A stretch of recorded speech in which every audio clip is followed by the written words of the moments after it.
खुलुमबाय, आं उदांस्रि मोसाहारि। बड'लेण्ड बुब्लिनि जानानै बयखौबो बरायना लाबाय। दिनै 21 जुन 2024।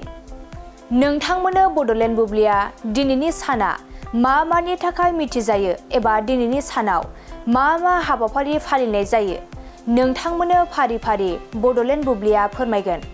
दिनैनि सानखौ इन्टारनेशनेल योगा डे महरै फालिनाय जायो।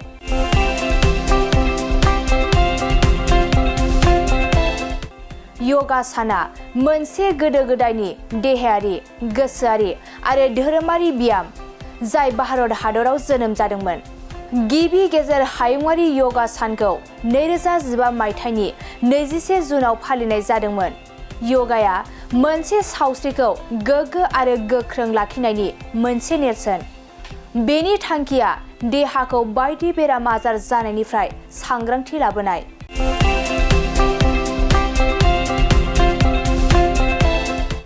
बेनि अनगायैबो दिनैनि सानखौ नेशनेल सेल्फि डे,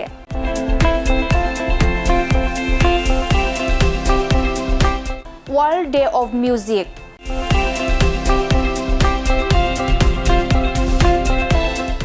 आरो वर्ल्ड हार्मनिस्ट डे महरै फालिनाय जायो।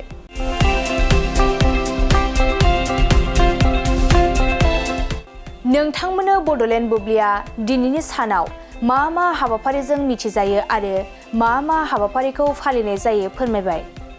गोजोन्थों। मोनसे गोजोनथाव खौरां, BA सेथि सेमिस्टारनि थाखाय गसाइगावनि जारागुरि गबिन्द बसुमतारी कलेजाव मुं थिसननाय हाबाफारिया सोलिगासिनो दं। गिबि 100 फरायसाफोरनि थाखाय स्पेशेल अफार आरो गुबुन गुबुन रोखोमनि बेसेन नाङै क्लासनि सुबिदा होनानै मुं थिसननाय हाबाफारिया सोलिगासिनो दं।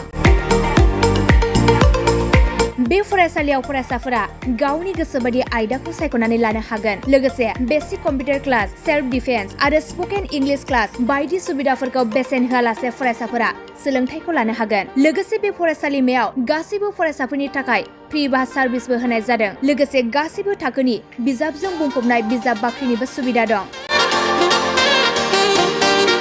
आरो बे खेबनिफ्राय एग्जाम सेन्टार हिसाबै फरायसाफोरा गावनिनो आंगो गबिन्द बसुमतारी फरायसालिमायावनो आनजाद होनो हागोन। बिनिखायनो गासैबो जौसिन फरायसालिनिफ्राय उथ्रिसारनाय फरायसाफोरखौ गबिन्द बसुमतारी फरायसालिमायाव खम बेसेनावनो एडमिसन लानानै गोबां सुबिदाफोरनि खाबु लानो हागोन। बांसिनै मिन्थिनो थाखाय 9101 784754 70022 71929 970 666808 78 नम्बराव नोंथांमोना खौरां लानो हागोन।